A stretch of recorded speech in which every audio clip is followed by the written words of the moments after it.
اور امام ابن معین سے روایت کی ہے،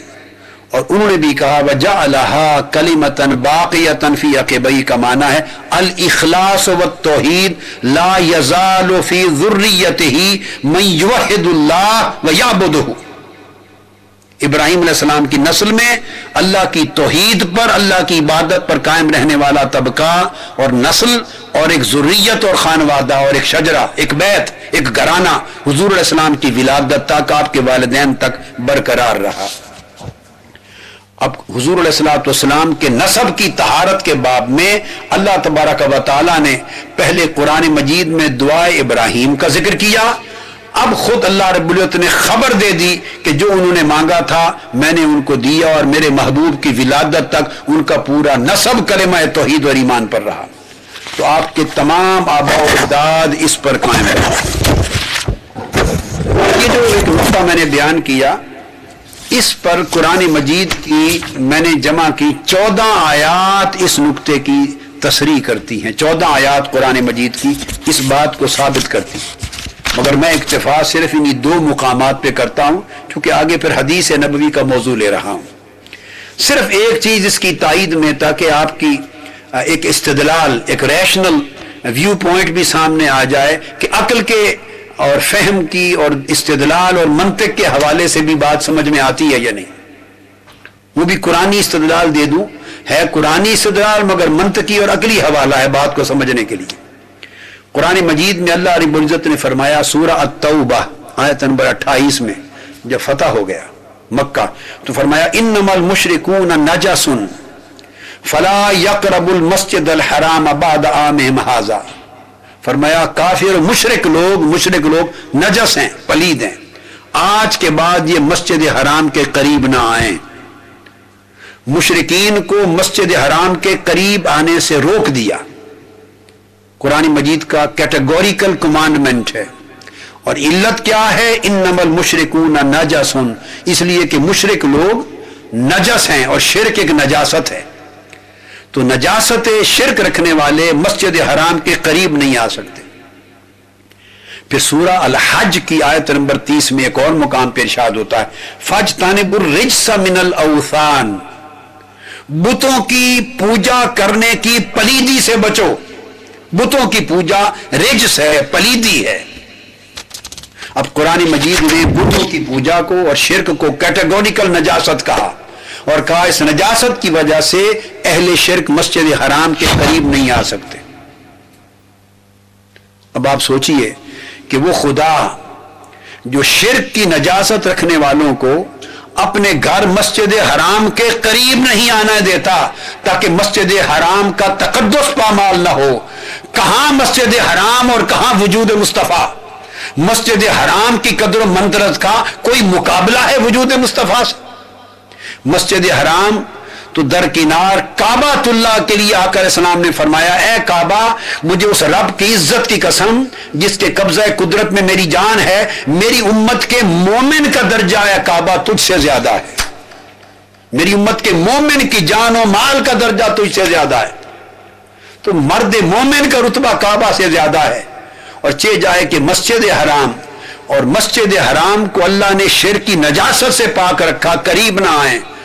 اور یہ کیسے ممکن ہے کہ جن رحموں اور جن صلبوں سے نور مصطفیٰ نے گزر کے آنا تھا وہ صدیوں ہزاروں برس تک مشرکین کے رحموں میں رہے اور مشرکین کے اسلاف میں رہے؟ ادھر مشرک مسجد حرام کے قریب نہیں جا سکتے، اور وہ رب کیسے گوارا کر سکتا ہے کہ وہ حضور کے نور کو ہزارہ سال تک مشرک ماؤں اور مشرک باپوں کے رحموں اور صلبوں میں رکھنا گوارا کر لے؟ اور پھر ماں کے رحم میں تو 9 مہینے رہتا ہے بچہ، 9 مہینے معاذ اللہ کسی اہل جس کو نجاست کہا وہ نور مصطفیٰ کو کسی ایسے رحم میں رکھنا کیسے گوارا کر سکتا ہے؟ قرآن مجید نے کیٹیگوریکلی اعلان کیا سورہ النور آیت نمبر 26 میں الخبیثات للخبیثین والخبیثون للخبیثات،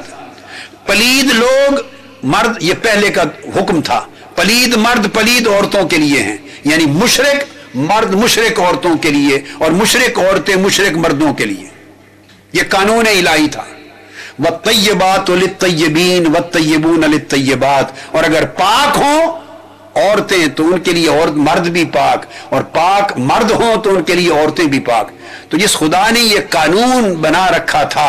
کہ طیب طیبہ کے لیے اور خبیث خبیثہ کے لیے، وہ رب کیسے گوارا کر سکتا ہے کہ اس نور مصطفیٰ کو کہ جس کے قدموں کی دھول سے ساری طہارتیں وجود میں آئیں،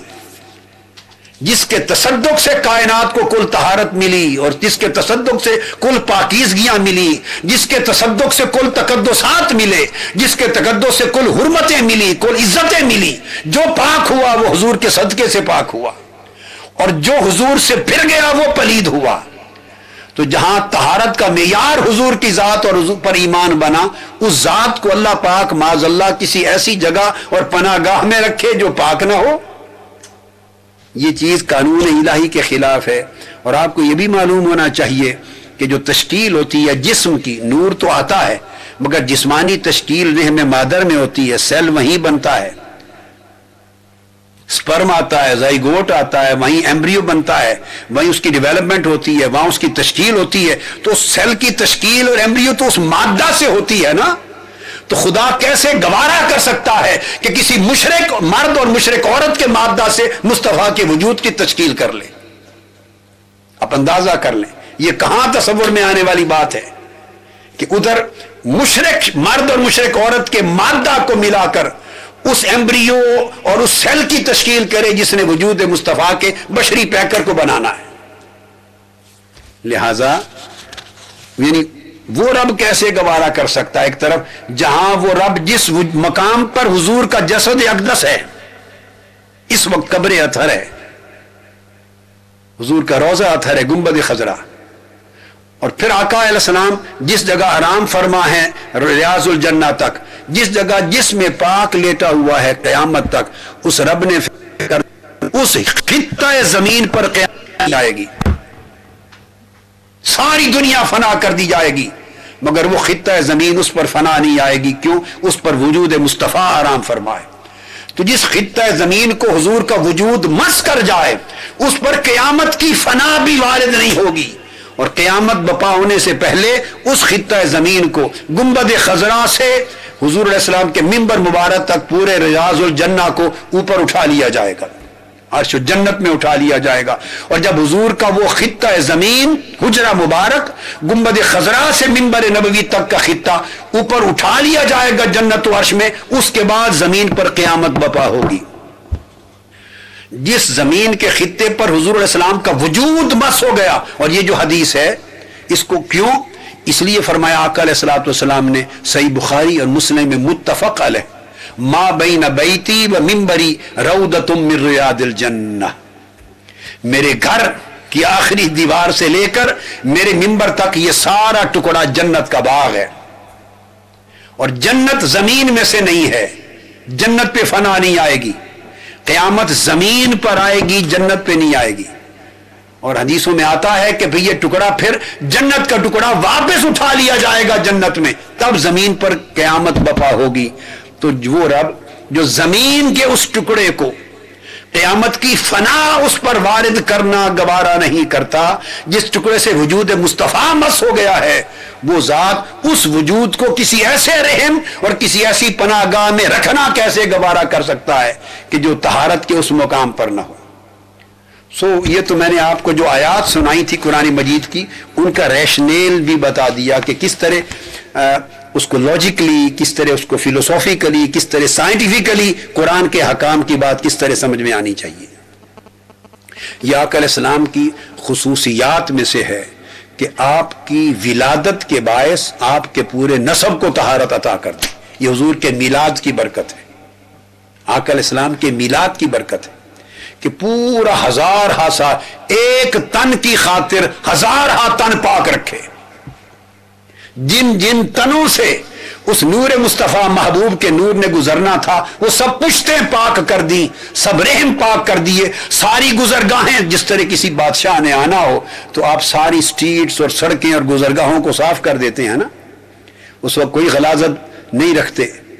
وہ صاف کر دیتے ہیں، امپریشن دیتے ہیں کہ یہاں ایک بادشاہ نے، کسی بڑی ہستی نے، کسی بہت بڑے عالی مرتبت نے گزرنا ہے۔ تو جب عالی مرتبت نے گزرنا ہو تو جیسے آپ شاہراہیں صاف کرتے ہیں تو کیا خدا کے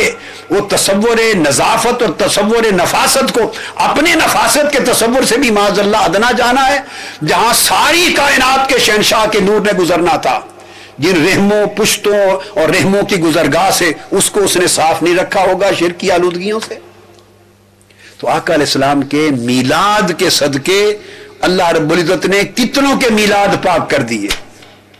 کتنوں کی ولادتیں پاک کر دی، کتنوں کی زندگیاں پاک کر دی، کتنوں کی سیرتیں پاک کر دی، کتنے رحموں اور کتنے صلبوں کو پاک کر دی۔